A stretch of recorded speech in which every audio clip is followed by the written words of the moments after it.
The mahogany doors of the Manhattan family court didn't just open, they were practically blown off their hinges by an ego the size of a skyscraper.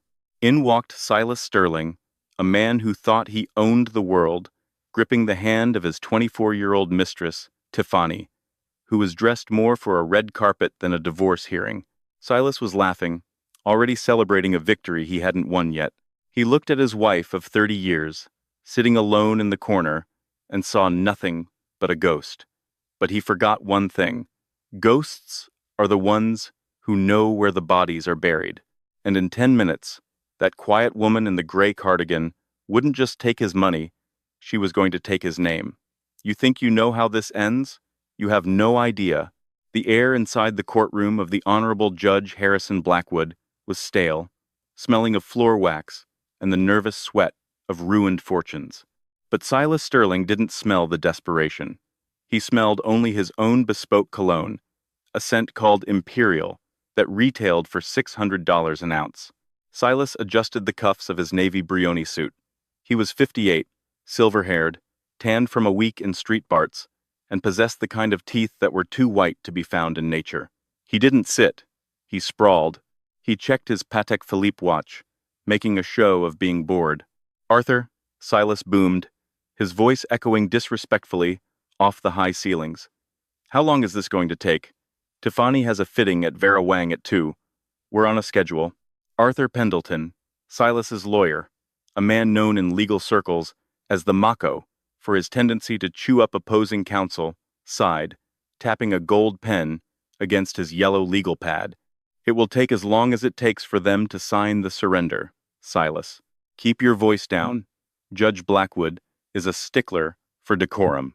Silas snorted, leaning back and draping an arm around the back of the bench, his fingers brushing against the bare shoulder of Tiffany Dubois. Tiffany was a vision of chaotic luxury. She was wearing a canary yellow dress that was tight enough to cut off circulation, coupled with a hat that looked like a satellite dish made of feathers. She was scrolling through Instagram on her phone, her acrylic nails clicking loudly against the screen. "Babe," Tiffany whispered, popping a piece of gum. "Are we getting the beach house? You promised I could redecorate the beach house. The beige is so depressing." "You're getting the beach house, the penthouse, and the Aspen Lodge," Silas assured her, loud enough for the entire room to hear. He cast a sneering glance across the aisle. "It's not like she uses them." Across the aisle sat Eleanor. If Silas was a peacock, Eleanor Sterling was a shadow. She wore a charcoal gray suit that was at least 5 years old, sensible black heels, and no jewelry. Other than a simple gold band on her right hand, she had moved it from her left hand 3 months ago. Her hair, once a vibrant chestnut, was now streaked with gray and pulled back into a severe, practical bun. She sat with her hands folded in her lap, staring at the empty judge's bench. Beside her was her attorney, Beatrice Halloway. Beatrice was a stark contrast to the slick, aggressive Arthur Pendleton. She was a heavy-set woman in her 60s, with frizzy hair, reading glasses on a chain, and a tote bag that looked like it contained knitting rather than legal briefs. "Look at them," Silas muttered to Arthur, gesturing with his chin. "Sad, really. Beatrice Halloway? Where did she find her? The yellow pages? From 1,990? I almost feel bad, Arthur. Should we offer them an extra million just to spare the embarrassment?" "Stick to the plan, Silas," Arthur warned, though a smirk played on his lips. "We offer the settlement $10 million, the terrifyingly small condo in Jersey, and she keeps the dog. In exchange, she waives all rights to Sterling Dynamics and dissolves the marriage immediately." "10 million, Silas mused. "I made that before breakfast last Tuesday. And that's why you're the genius, and she's the history." Tiffany giggled, leaning in to kiss his cheek, leaving a smudge of bright pink lipstick. The bailiff's voice cut through the murmurs. "All rise. The Honorable Judge Harrison Blackwood presiding." The room shuffled to its feet. Judge Blackwood swept in. He was a terrifying man with eyebrows like thunderclouds and a reputation for shredding arrogant lawyers. He took his seat, adjusted his spectacles, and glared at Tiffany's hat. "Miss Dubois, is it?" the judge asked, his voice like gravel. Tiffany beamed, waving slightly. Hi, Judge. This is a courtroom, not the Kentucky Derby. If that hat blocks the view of the bailiff, I will have it confiscated. Silas chuckled as Tiffany pouted, removing the hat. Feisty old coot, Silas whispered. Case number 49204, the clerk announced. Sterling versus Sterling. Petition for divorce and division of assets. Ready for the petitioner, Your Honor, Arthur Pendleton announced smoothly, standing up and buttoning his jacket. Ready for the respondent, Your Honor, Beatrice Halloway said. Her voice was soft, almost grandmotherly. She didn't stand up with a flourish. She just leaned forward slightly. Silas leaned over to Tiffany. Watch this. The Mako is about to eat the goldfish. Arthur Pendleton began his opening statement with the theatricality of a Shakespearean villain. He paced the floor, gesturing broadly. Your Honor, we are here today to formalize the end of a union that, quite frankly, ended decades ago in spirit. My client, Mr. Silas Sterling, is a titan of industry. He is the face, the brain, and the brawn behind Sterling Dynamics, a company that has revolutionized aerospace engineering. He has worked 80-hour weeks, traveled the globe, and built an empire from scratch. Arthur paused for effect, walking over to stand directly in front of Eleanor. She didn't flinch. She didn't even look up. Meanwhile, Arthur continued, his voice dripping with condescension, Mrs. Sterling has enjoyed the fruits of this labor. She has lived in luxury, managed the household, and existed. We do not deny her role as a supportive spouse in the early years. However, the assets in question, specifically the ownership of Sterling Dynamics, are solely the result of Mr. Sterling's genius. Mrs. Sterling has no background in engineering. She has no business degree. She has spent the last 20 years gardening and attending charity luncheons. Silas nodded vigorously from his seat. Gardening, he thought. That's all she ever did. While I was closing deals in Tokyo, she was pruning roses. Therefore, Arthur concluded, we propose that the prenuptial agreement, signed 30 years ago, be upheld. While the original physical copy was, unfortunately, lost in a flood at the firm's archives, we have a sworn affidavit regarding its contents. A lump sum payment, separation of business assets. Mr. Sterling retains 100% of the company. Judge Blackwood peered over his glasses. You lost the prenup, Mr. Pendleton? A clerical error from a defunct storage facility, Your Honor, but Mr. Sterling's memory is clear. I see, the judge said, his face unreadable. He turned to Beatrice Halloway. Miss Halloway, does the respondent have an opening statement? Beatrice stood up slowly. She smoothed the front of her skirt. She looked at Silas, her eyes sharp and intelligent, behind the thick lenses. Your Honor, Beatrice began, her voice gaining a surprising steeliness. We do not dispute that Mr. Sterling works long hours. We do not dispute that he enjoys traveling the globe. She glanced briefly at Tiffany. Or that he enjoys the company of assistants. Tiffany gasped. Silas turned red. However, Beatrice continued, we strongly dispute the narrative of the self-made man. History, Your Honor, is often written by the loudest person in the room, but in a court of law, we prefer it to be written in ink. Silas rolled his eyes. Here comes the sob story, he thought. She sacrificed her youth, blah blah blah. Mr. Pendleton speaks of Sterling Dynamics, as if it sprang fully formed from Mr. Sterling's forehead, like Athena from Zeus, Beatrice said.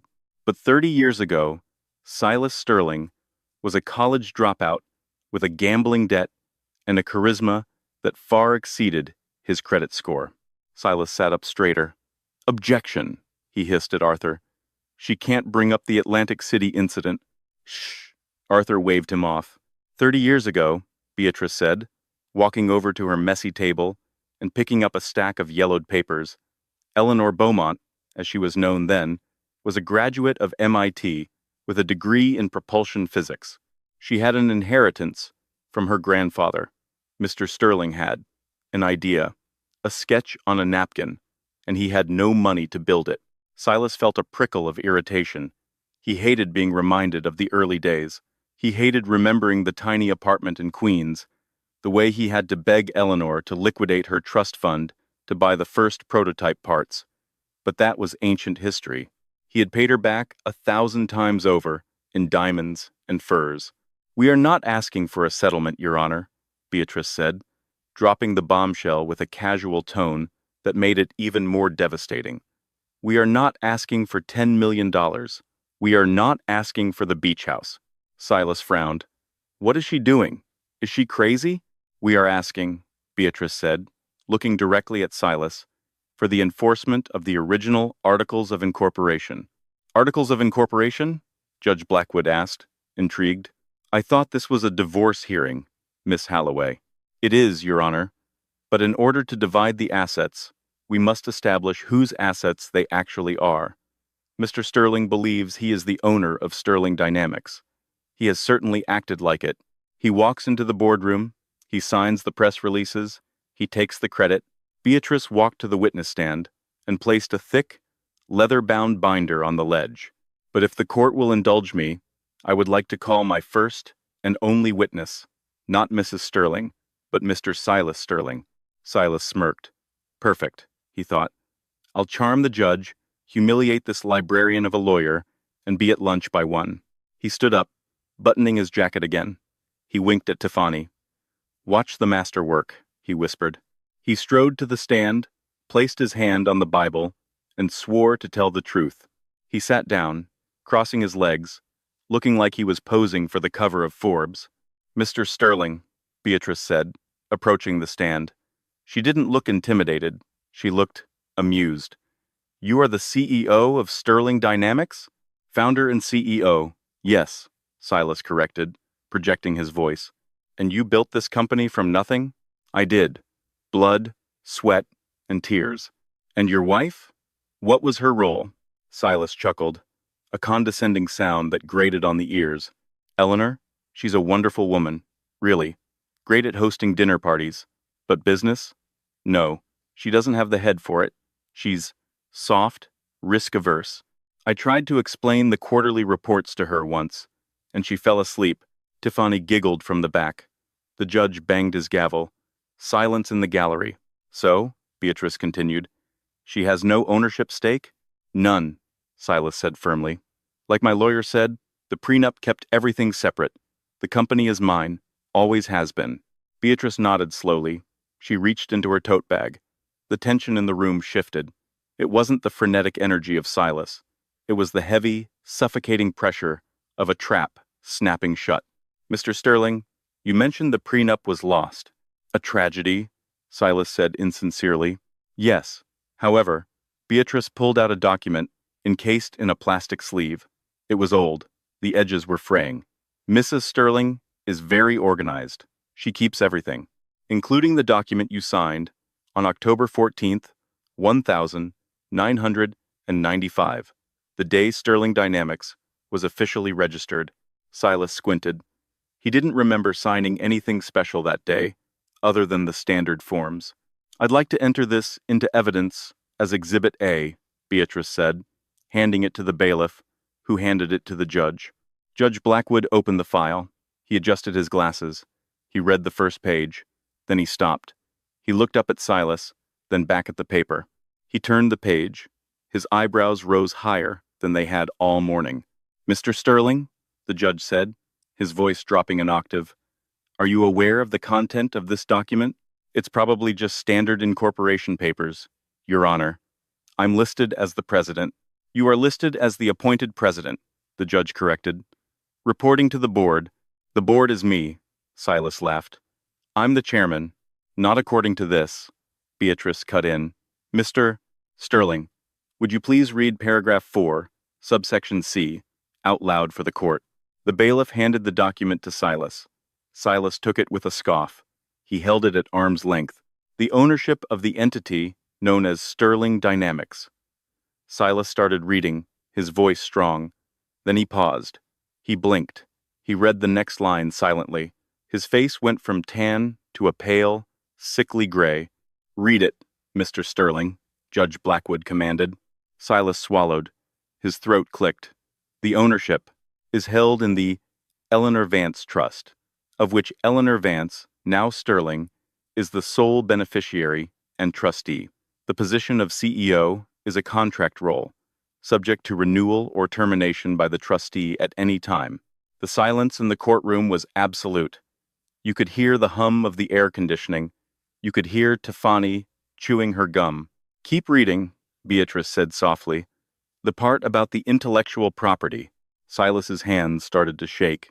All patents, designs, and future intellectual property developed under the banner of Sterling Dynamics remain the sole property of the founder, Eleanor Vance. Silas looked up, his eyes wild. He looked at Arthur, who was frantically shuffling through his own papers, looking terrified. He looked at Tiffany, who was applying lip gloss, unaware that her meal ticket had just bounced. Then, for the first time in 20 years, Silas Sterling actually looked at his wife. Eleanor hadn't moved. She was still sitting, with her hands folded, but she was looking at him now, and in her eyes, there was no anger, there was no sadness, there was just a cold, absolute finality. That's a forgery," Silas stammered. "This is a trick? It is notarized," Beatrice said. "And look at the signature at the bottom, Mr. Sterling. Is that not your signature?" Silas looked. It was his signature. The flamboyant loops, the aggressive slash of the says. He remembered now. He remembered that night. He had been so desperate for her money to start the company, so sure that he could just talk her into changing it later, or that she would never actually exercise control. He had signed it because he thought she was weak. He thought she was just a stepping stone. "Mr. Sterling," Judge Blackwood said, his voice booming like a gavel strike, "it appears you have strutted into my courtroom, claiming to own an empire that belongs to the woman you are trying to discard with a pittance." "Wait." Silas stood up, knocking the chair back. "She's a housewife. She can't run $1 billion company. The stock will tank. The investors will revolt." "Actually," Beatrice interrupted, "Mrs. Sterling has been writing the quarterly strategy reports for the last 15 years. You know, the ones you claimed she fell asleep listening to? She wrote them. You just signed them." A collective gasp went through the courtroom. Silas felt the room spinning. The arrogance was leaking out of him like air from a punctured tire. "We are not asking for half, Your Honor," Beatrice said, turning back to the judge. "Since Mr. Sterling wishes to divorce, Mrs. Sterling is happy to grant it, but she will be retaining her assets, all of them, including the company, and as the trustee, she has a motion regarding Mr. Sterling's employment." Silas gripped the railing of the witness stand. "You can't do this to me," he whispered. "I am Silas Sterling." Eleanor finally spoke. Her voice was quiet, raspy from disuse, but clear as a bell. "You are Silas Sterling," she said, "but the company is mine." The silence in Judge Blackwood's courtroom was broken only by the frantic scratching of the court reporter's stylus. She was typing faster than she ever had in her life. Terrified of missing a single syllable of the implosion of Silas Sterling, Silas stood frozen in the witness box. He looked like a man who had walked off a cliff and hadn't yet realized gravity was about to kick in. He turned his desperate gaze toward Arthur Pendleton. "Arthur," he croaked, "fix this. Tell him about the verbal agreements. Tell him about the precedent of implied ownership." Arthur Pendleton, the shark, the Mako, was slowly packing his briefcase. He didn't look up. "Silas," Arthur said, his voice devoid of its usual bluster, "there is no precedent that overrides a notarized, signed, and incorporated founding charter. You appointed her trustee, you made her the owner, you work for her." "I pay your retainer," Silas roared, slamming his hand on the railing. "You work for me." Arthur finally looked up. His eyes were cold. "Actually, the checks come from the Sterling Dynamics corporate account, which, if I understand Miss Halloway correctly, is now under the direct control of Mrs. Sterling. So, technically," Arthur glanced at Eleanor, offering a weak, ingratiating smile, "I believe I am currently working pro bono until Mrs. Sterling authorizes my billable hours, which, given my opening statement, seems unlikely." Eleanor didn't smile back. She simply nodded to the judge. Your Honor, as the majority shareholder and owner, I am accepting Mr. Sterling's resignation effective immediately. We will, of course, provide a severance package consistent with his years of service, provided he returns all company property before leaving the building. Resignation? Silas sputtered. I didn't resign. I am the face of the company. The stock will plummet without me. Judge Blackwood leaned forward, interlacing his fingers. Mr. Sterling, you are currently shouting at the owner of your employer in a court of law. I suggest you lower your voice before I hold you in contempt. As for the division of assets, the judge looked over his glasses at the papers.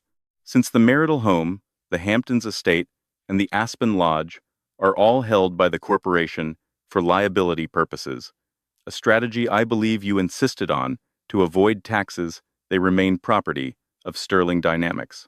Silas felt the blood drain from his face. He remembered the meeting with his tax accountants 5 years ago. Put it all in the company name, he had said. Write off the maintenance.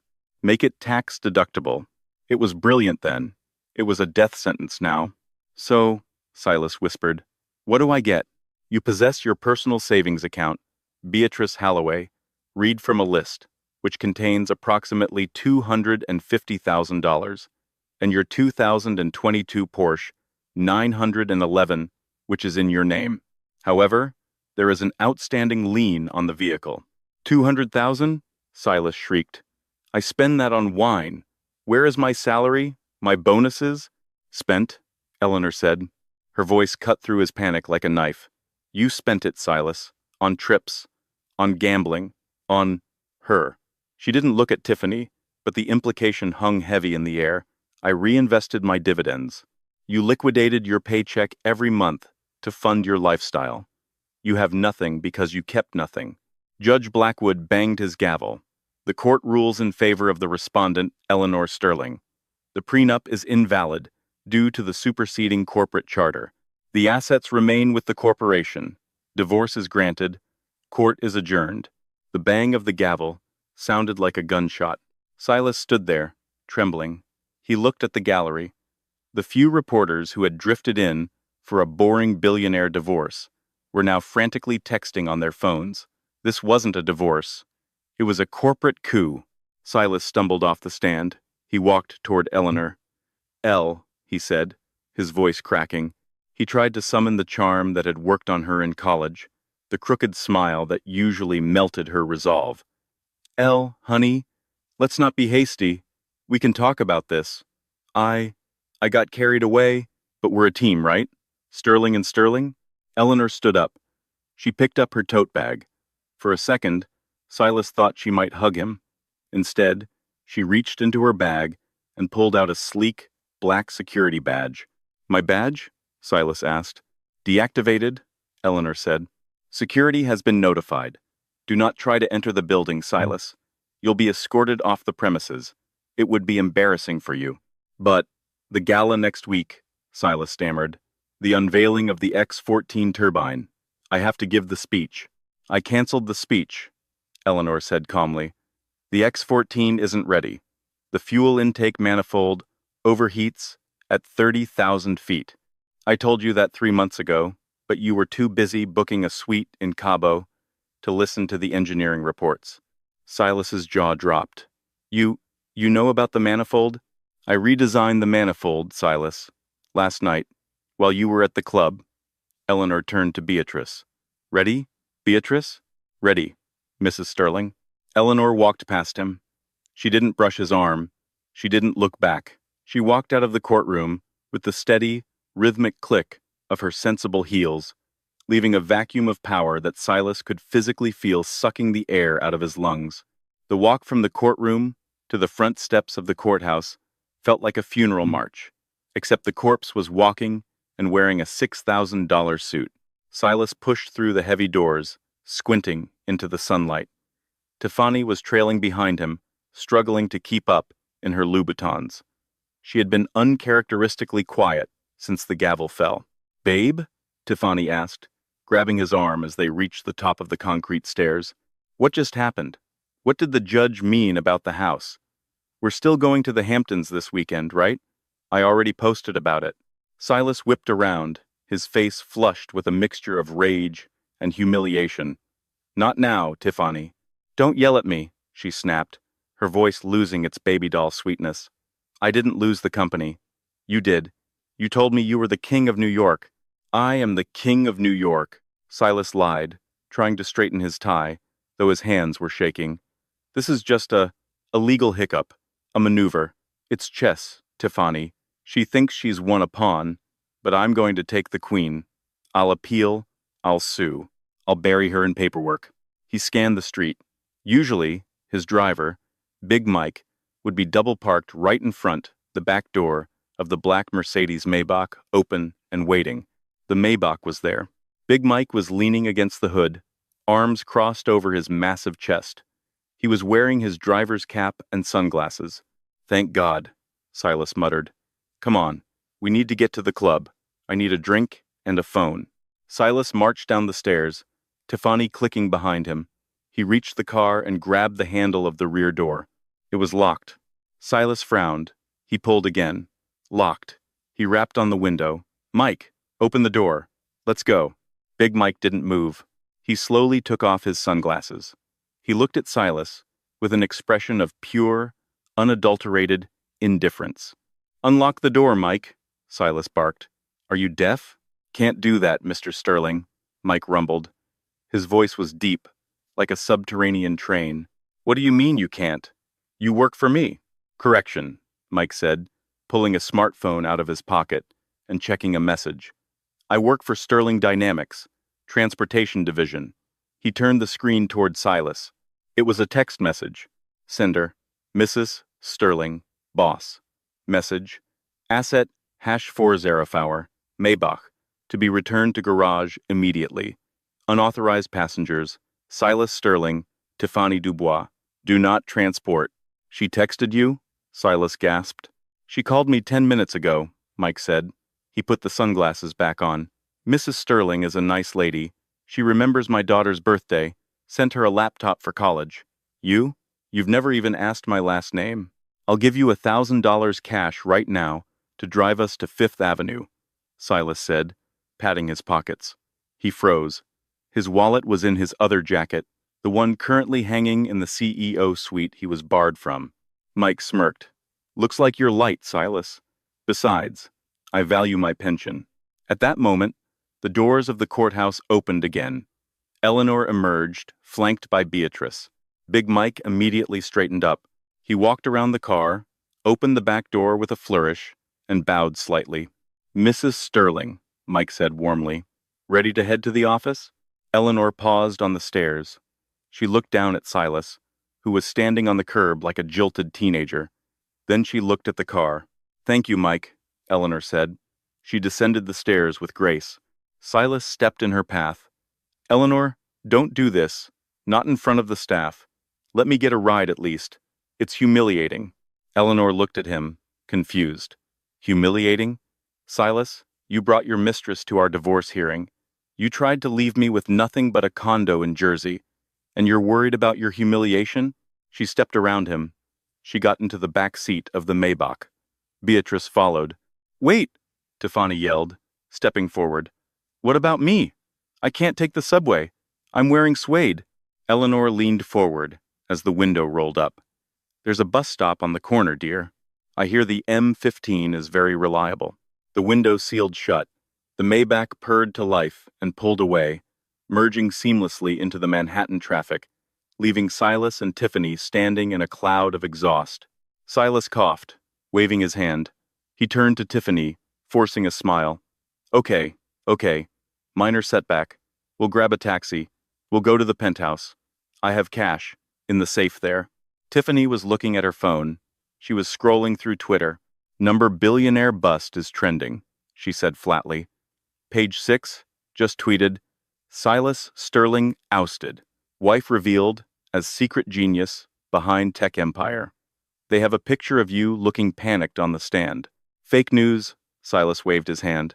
Listen, Tiffany, I need you to be strong. We're going to fight this. But I might need to borrow your credit card for the hotel, just for tonight, until I access my offshore accounts. Tiffany slowly lowered her phone. She looked at Silas. Really looked at him. She saw the wrinkles around his eyes that the expensive facials couldn't hide. She saw the slight paunch beneath the tailored suit. She saw a 58-year-old man with no job, no car, and apparently no money. Without the aura of billions, Silas Sterling wasn't a titan. He was just old. My credit card? Tiffany laughed. It was a harsh, ugly sound. Silas, my credit card has a limit of 5,000. That won't even cover the champagne you drink at dinner. We'll budget. We'll make it work, Silas pleaded, reaching for her hand. Tiffany recoiled as if he were radioactive. Budget? Budget? Silas, I didn't sign up for a budget. I didn't sign up for supporting you through a hard time. I signed up for the beach house and the black card. But I thought you loved me, Silas said, and for the first time, he sounded genuinely pathetic. You said I was your soulmate. I loved the lifestyle, Silas. Tiffany spat. She flagged down a yellow cab that was passing by. And frankly, without the billions, you're kind of exhausting. The cab screeched to a halt. Tiffany opened the door. Where are you going? Silas cried. I'm going to Vance's party, she said, sliding into the cab. Vance was Silas's biggest competitor in the aerospace industry, a man Silas hated with a passion. I hear he just got a government contract, and he's single. Tiffany, you can't. Watch me, she said. She slammed the door. The taxi sped off. Silas Sterling stood alone on the curb of the Manhattan family court. The wind picked up, blowing a discarded newspaper against his leg. He reached down and peeled it off. It was the financial section. His face was on the cover from a week ago, under the headline, Untouchable. He looked around. No driver, no mistress, no lawyer, no wife. He checked his pockets. He had a gold money clip with no cash, a packet of mints, and a phone with 12% battery. He sat down on the dirty steps of the courthouse and put his head in his hands. But the universe wasn't done with him yet. His phone buzzed. He looked at the screen. It was a notification from his bank. Alert. Automatic payment for penthouse mortgage failed. Insufficient funds. Please contact your branch immediately. Silas laughed. It was a manic, broken sound. He looked up at the sky. Well, he whispered to no one, I guess I'm walking. Silas Sterling did not walk to the headquarters of Sterling Dynamics. He stormed there, fueled by an adrenaline cocktail of panic and delusion. The 40-block walk had blistered his heels inside the Italian leather loafers, and the wind had whipped his silver hair into a frenzy. But in his mind, he was still the emperor, returning to quell a rebellion. He stood before the glass and steel monolith that was the Sterling building. It pierced the Manhattan skyline, a testament to his ego. He looked at the revolving doors.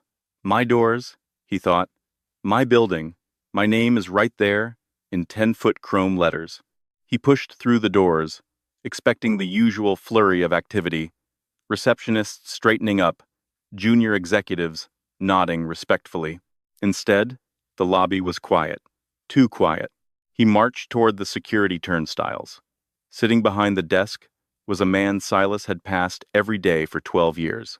Silas knew him as the guard. He had never bothered to learn his name. Open the gate, Silas commanded, not breaking stride. The guard, a burly man named Dennis with a thick neck and a thicker patience, didn't move to press the buzzer. He looked up from his monitor. I need an ID, sir, Dennis said flatly. Silas stopped. He laughed, a short, sharp bark. Funny, very funny. It's me, Silas. Open the gate. I'm late for the board meeting. Mr. Sterling, Dennis said, his voice polite but firm. I have a memo here from the CEO's office. All previous credentials for Silas Sterling have been revoked. You are on the Do Not Admit list. Do not admit? Silas slammed his hand on the marble desk. I built this desk. I pay your salary. Open this gate, or you're fired. You hear me? Fired. Dennis stood up. He was 6'4". Silas took a half step back. Actually, sir, Dennis said, Mrs. Sterling gave us a raise this morning, retroactive for the last 2 years, and she learned my name. It's Dennis. Now, please leave, or I'll have to call the police. Silas stared at him. The world was upside down. The help was talking back. Fine, Silas spat. I don't need a pass. I'll wait for someone to come out. He retreated to the side, lurking near a potted fern, like a common stalker. 10 minutes passed. Finally, a group of interns exited for lunch. As the glass barrier swung open, Silas lunged. He caught the gate before it closed and slipped through, ignoring Dennis's shout of, "Hey!" Silas ran. He sprinted toward the executive elevators. He jammed his finger on the call button, but it required a key card. Damn it. He looked for the fire stairs. He wrenched the heavy door open and started climbing. The boardroom was on the 40th floor. By the 10th floor, his breath was coming in ragged gasps. By the 20th floor, his legs were burning. By the 30th floor, he had shed his jacket and his tie was undone. By the 40th floor, Silas Sterling was a sweating, heaving mess. He burst through the stairwell door into the executive hallway. It was pristine, silent, carpeted in plush gray wool. He could hear voices coming from the boardroom at the end of the hall. He staggered toward the double oak doors. He didn't knock. He threw them open with both hands. "Stop!" Silas screamed, his voice cracking. The room froze. Around the massive oval table sat the 12 members of the board of directors. These were men and women Silas had wined and dined for decades. He had taken them on his yacht. He had bought them watches. They were his cronies. And at the head of the table, in his chair, sat Eleanor. She wasn't wearing the gray cardigan anymore. She was wearing a sharp, tailored white blazer that made her look like a modern monarch. Her hair was down, cascading over her shoulders. She looked younger, powerful. "Silas," Eleanor said. She didn't sound angry. She sounded disappointed. "You're sweaty. You can't do this." Silas wheezed, stumbling into the room. He pointed a shaking finger at the board members. "Preston, Montgomery, Linda, tell her who runs this company. I made you all rich." Preston, the chairman of the audit committee, cleared his throat. He wouldn't meet Silas's eyes. He was looking at a dossier in front of him. "Actually, Silas," Preston said, adjusting his glasses. "We were just reviewing the financials Eleanor presented. Specifically, the R&D consultation fees you've been paying to a shell company in the Caymans." Silas froze. That's confidential strategy. It's embezzlement," Linda, the head of HR, said sharply. $3 million last year alone, funneled into an account linked to Tiffany Dubois. "And then there's the matter of the X-14 turbine," Montgomery added. "You told us the prototype was flawless. You projected record profits. Eleanor just showed us the test results. The engine melts at operational temperature. If we had launched next week as you planned, the lawsuits would have bankrupted us." "I was handling it," Silas lied. "I was going to fix it." "How?" Eleanor asked calmly. "You haven't stepped foot in the engineering lab in 6 years, Silas. You didn't even know the lead engineer quit last month." Silas gripped the back of an empty chair. "But the investors, the brand. I am the brand." "No." Eleanor stood up. She picked up a remote and clicked it. The screen behind her lit up. It showed a graph, a stock ticker line shooting straight up.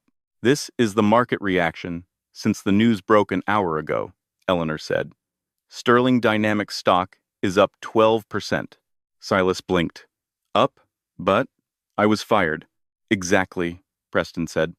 "The market was tired of your volatility, Silas.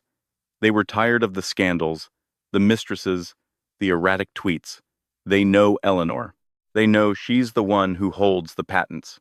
They see stability. They see competence." "You're a liability, Silas," Linda said, closing her folder. "A relic." Silas looked around the table. He saw no sympathy.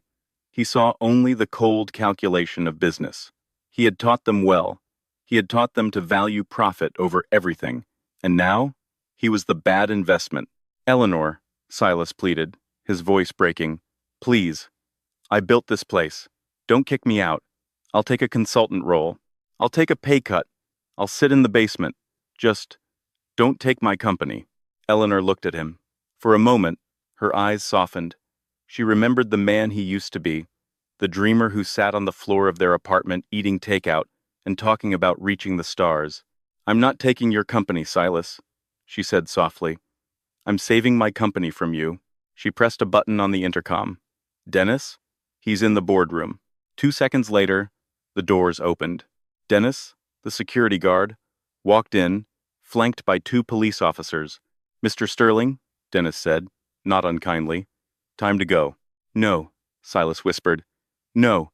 He tried to grab the table, but his strength was gone. The police officers took him by the arms. They didn't cuff him, but the grip was iron tight. As they dragged him backward out of the room, Silas kept his eyes on Eleanor. She didn't look away. She watched him go, a silent witness to his exit. The last thing he saw before the doors closed was Eleanor turning back to the board. "Now," she said, her voice clear and commanding, "let's discuss the new fuel intake manifold. I have some ideas." They escorted him out the back service entrance, depositing him in an alleyway filled with dumpsters. It was a final indignity. The king of aerospace, thrown out with the recycling. Silas stumbled out onto the street. It was late afternoon now. The shadows were long and cold. He was in Midtown, surrounded by the rush hour crush. Thousands of people were streaming past him, faces glued to phones, intent on getting home. Home. The word echoed in Silas's mind. Where is home? He patted his pockets again. No wallet, no phone. He had dropped it in the stairwell during his climb. He had nothing but the clothes on his back. A bespoke suit stained with sweat, a shirt with a torn collar, and shoes that were currently shredding his feet. He started walking north. Instinct took over. He would go to the penthouse on Park Avenue. Maybe Tiffany was there. Maybe she had cooled off. Maybe the doorman, Henri, would let him in. Henri liked him. He tipped Henri at Christmas. The walk was a nightmare. Without the insulation of a limousine, New York City was a sensory assault. The noise of honking taxis was deafening. The smell of exhaust and garbage made him nauseous. People bumped into him, cursing him for walking too slow. "Watch it, Grandpa." A teenager on a skateboard yelled, swerving around him. "Grandpa," Silas thought. "I'm 58. I'm in my prime." But he caught his reflection in a shop window. He didn't look like a titan. He looked like a madman. His hair was wild, his eyes bloodshot, his face gray with exhaustion. He reached the penthouse building an hour later. It was a limestone fortress of exclusivity. He walked up to the gold-trimmed doors. Henri was there, standing guard in his uniform. "Henri," Silas gasped, leaning against a pillar. "Thank God. Let me in. I need a drink." Henri didn't open the door. He stood behind the glass, arms crossed. He looked at Silas with a mixture of pity and duty. He shook his head slowly. "Henri!" Silas shouted, banging on the glass. "It's me, Mr. Sterling. Open the damn door." Henri pointed to a small keypad on the wall. He held up a finger, tapped his ear, and shook his head again. Orders. Silas realized the locks had been changed. The codes were wiped. He was locked out of his own life. He slumped against the building. He was thirsty. So incredibly thirsty. He saw a hot dog cart on the corner. The smell of salty pretzels wafted over. His stomach roared. He hadn't eaten since breakfast, a breakfast of caviar and eggs Benedict that felt like a lifetime ago. He walked over to the cart. "Water," he rasped. "Give me a water." The vendor, a gruff man in a beanie, held out a cold bottle. $3. Silas reached into his pocket. He pulled out the lint, the mint wrapper. I don't have cash," Silas said. "But I'm Silas Sterling. You know me. I'll pay you back. I'll send you a check for $1,000. Just give me the water." The vendor looked him up and down. He saw the expensive suit, yes, but he also saw the desperation. In New York, crazy people wore expensive suits all the time. "No cash, no water," the vendor said, putting the bottle back in the ice. "Move along, buddy. You're scaring the customers." "I own a skyscraper," Silas screamed. "I could buy your whole family." "Yeah, and I'm the Queen of England. Beat it." Silas stumbled away, his throat parched. He kept walking. He didn't know where else to go. Night began to fall. The temperature dropped. Silas shivered in his suit. He found himself walking toward Central Park. It was darker there, quieter. He sat down on a bench near the duck pond. His feet were throbbing so badly, he had to take his shoes off. His socks were soaked in blood. He looked at the water. It was black and still. "Well, Silas," he said to the darkness, "you wanted freedom. You wanted to be a bachelor again." He laughed, but it turned into a sob. A figure approached the bench. Silas stiffened. He was in no condition to fight off a mugger. It was a woman pushing a shopping cart filled with bags. She was wearing layers of mismatched coats. She stopped in front of him. She looked at his shoes, then at his face. "Rough night?" she asked. Her voice was raspy, like rusty hinges. "You could say that," Silas muttered. "I lost everything. In one day." The woman nodded sagely. She reached into her cart and pulled out a half-eaten sandwich wrapped in foil. "My husband left me too," she said. "Took the house. Took the kids. Said I was crazy." She held out the sandwich. "It's tuna. Not bad." Silas looked at the sandwich. His stomach cramped with hunger. A day ago, he would have fired a waiter for serving him tuna that wasn't seared ahi. Now, he looked at this homeless woman, offering him half her dinner.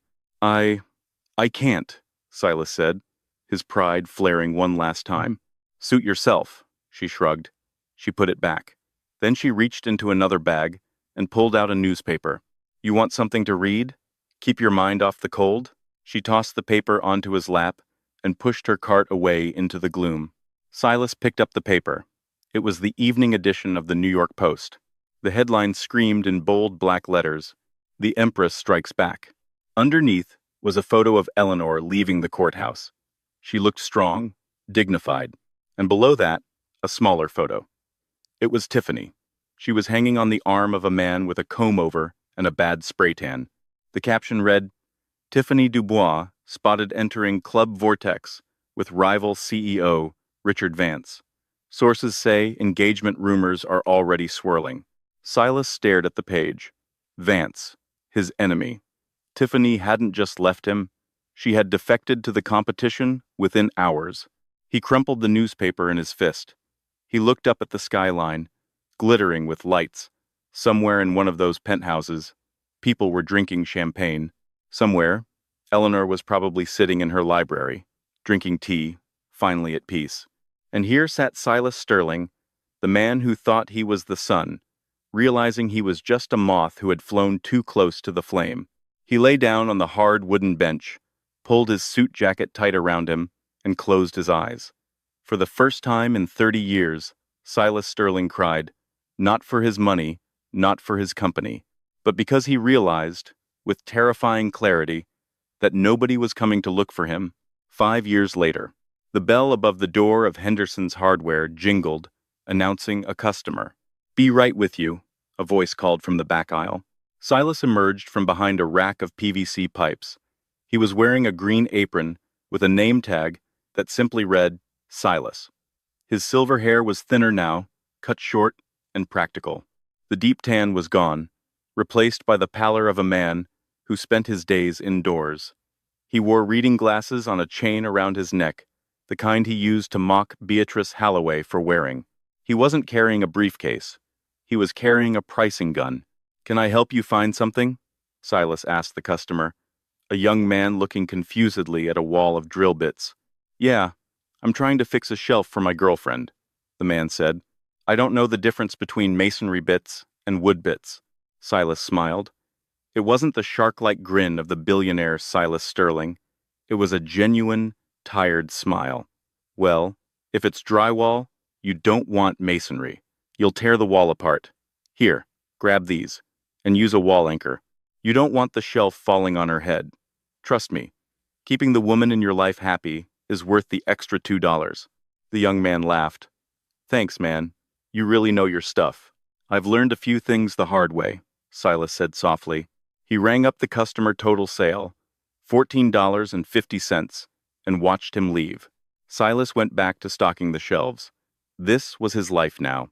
He lived in a studio apartment above the hardware store in a small town in Ohio. He didn't have a car. He walked to work. He didn't have a portfolio. He had a savings jar in his kitchen cabinet. After the long walk home 5 years ago, Silas had hit rock bottom. He had spent a month in a shelter before realizing that no one was coming to save him. The friends, the network, the mistresses, they had evaporated like mist. Tiffany had married Richard Vance, divorced him 6 months later, and was now starring in a reality show about desperate ex-wives. Silas had been forced to do something he hadn't done since he was 20. Get a job, a real one. No one in New York would hire him. He was a laughingstock. The man who lost $1 billion because he couldn't read a contract. So he fled. He changed his surroundings. He lowered his expectations. And slowly, painfully, he rebuilt himself as a nobody. And strangely, he slept better now than he ever had on 1000 thread count Egyptian cotton.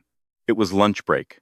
Silas walked to the break room and turned on the small, fuzzy television that sat on the fridge. He unwrapped a turkey sandwich.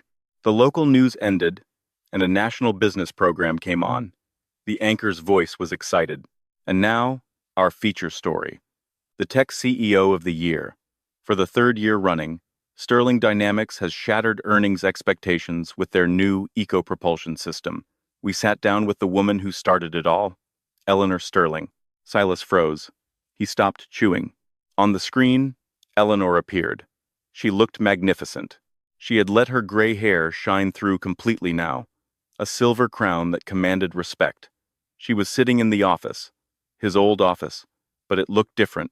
The pretentious modern art was gone, replaced by blueprints and models of engines. Mrs. Sterling, the interviewer asked. Critics said the company would collapse after the tumultuous restructuring 5 years ago. How did you turn it around? Eleanor smiled. It was the smile Silas used to fall in love with before he decided he loved money more. I didn't turn it around, she said. I just stopped letting the noise drown out the work. We focused on the engineering. We treated our people well. And we stopped trying to be celebrities and started trying to be problem solvers. And what about your personal life? The interviewer pressed. Any regrets about the past? Silas leaned in, his heart hammering against his ribs. Eleanor looked down for a moment, then back at the camera. I regret that I stayed in the shadows for so long. I regret that I let someone else convince me I was small so they could feel big. But I don't regret the ending. Sometimes, you have to burn the house down to see the sunrise. Silas stared at the screen. She didn't mention his name. She didn't insult him. To her, he wasn't a monster anymore. He was just a lesson she had learned. The segment ended. Silas turned off the TV. The door chimes jingled again. Silas! It was Mr. Henderson, the owner. Truck's here. I need help unloading the cement bags. Silas looked at the blank TV screen one last time. In his old life, he would have fired Henderson for daring to ask him to lift a finger. He would have thrown a tantrum. He would have called a lawyer. Silas stood up. He crumpled his sandwich wrapper and tossed it in the trash. He adjusted his apron. Coming, boss, Silas called out. He walked out to the loading dock, into the cold air. He grabbed a 50-pound bag of cement and hoisted it onto his shoulder. It was heavy. It hurt his back. But as he walked it into the store, Silas Sterling realized something. He was carrying his own weight. Finally. So, what is the lesson of Silas Sterling? It's not just that cheaters never prosper because sometimes they do, for a while. The real lesson is about the danger of underestimating the quiet people in your life. Silas thought Eleanor was weak because she was silent. He mistook her patience for stupidity and her loyalty for submission. He forgot that the person who builds the foundation is the only one who knows how to pull the pin and bring the whole structure down. In the end, Silas lost his fortune, but he gained his humanity. He learned that respect isn't something you buy with a black card. It's something you earn, bag of cement by bag of cement. And Eleanor? She proved that you don't need to shout to be heard. You just need to own the paper the loudmouth is standing on. If you enjoyed this story of karma, betrayal, and justice served cold, please hit that like button. It really helps the channel grow. Do you think Eleanor was too harsh? Or did Silas get exactly what he deserved? Let me know in the comments below. And if you want more dramatic stories about billionaires getting a reality check, make sure to subscribe and ring the bell so you never miss an upload. Thanks for watching, and I'll see you in the next story.